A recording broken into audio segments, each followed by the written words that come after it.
My last book was in 2016 called Technology versus Humanity. And the subtitle, which was kind of strange at that time, was The Coming Clash Between Humans and Machines. And this is what we have today. We have a clash between humans and machines. So the only way that we can really fix this problem is by changing the underlying economic paradigm. The current paradigm is about growth, profit, jobs, power, military. So all technology has these kind of angles.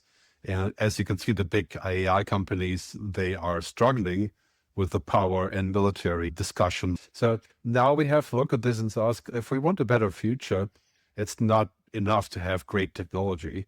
We also have to have a greater organization of the economic logic. What happens when people don't really have to work that much anymore? Are we going to have a super fund? These are big conversations because our society is changing as a consequence of technology.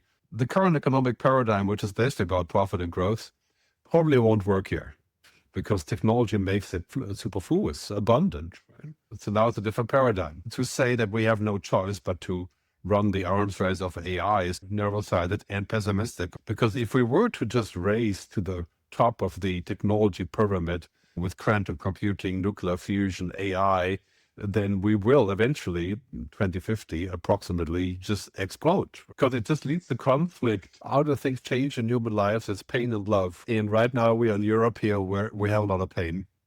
We are totally dependent on American technology and, of course, also military. We have not achieved sovereignty in that regard. We don't even have a foreign minister in Europe. It's like, we should have a minister of the future for Europe. To achieve more balance and sovereignty, we finally are now forced, because of Trump, to come to our own and think about how we can be in charge of our own destiny. And for that to happen, we need to have a united Europe.